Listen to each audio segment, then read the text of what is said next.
I'm John Barker, the award-winning pitmaster from Skull and Mortar and Beach Bum Barbecue, and you're watching Flavors of the Fire. And today, we're gonna do a corned beef brisket on the Auto Ignite. Let's go. Now this is a small corned beef brisket that I picked up at the grocery store. It's already been pre-brined, which is exactly how I like them. You can brine it yourself, but it's a lot of work for a little bit of payoff. So the first thing I'm gonna do is I'm gonna take some God Save the Queen rub. Now this is a Windsor rub, so you can grab any sort of rub like Montreal steak seasoning, something like that. And now there's a little bit of moisture on the brisket, and all you're gonna do is just season it liberally on the outside. This is gonna help get a nice crust on the outside of your brisket. And you just wanna make sure that you hit all the sides,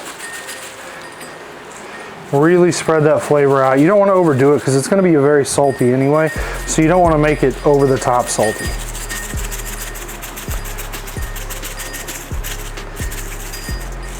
That I think is gonna be perfect for what I'm looking for right there.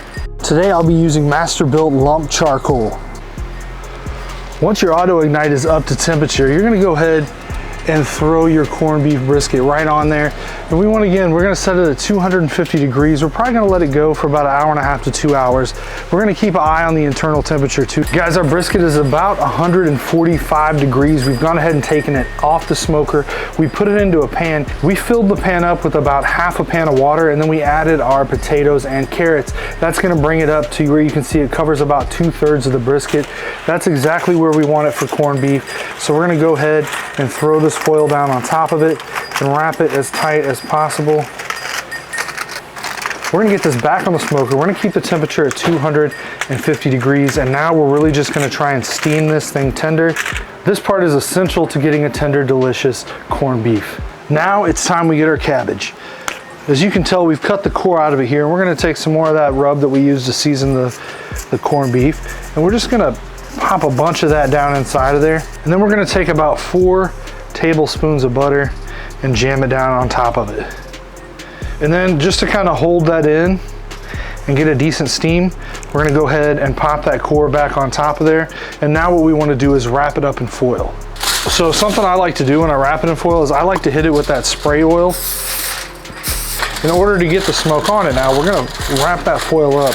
So we're going to kind of pull it down like that in order to allow that smoke to get in there, but we don't want to overpoweringly smoke it, and we also do want to kind of steam it a little bit too. So that's why we're just kind of leaving the top just like that. So these butters will go down inside here, that spray oil, everything will just kind of steam up back through, back up and through our cabbage, and then we will come back and wrap it up for the final steam. Now this is going to go onto the smoker.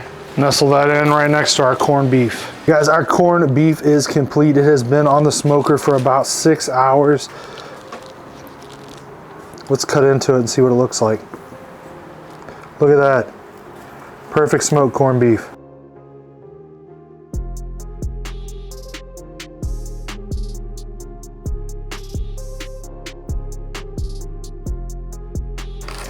Now we're gonna crack open our smoked cabbage, get rid of that core there. It's flavorful, it's tender, it's exactly what you're looking for St. Patrick's Day, my friends. Thanks for watching Flavors of the Fire. We'll see you again soon with a brand new recipe. Deuces, or peace out or something, I don't know. I'm out of here.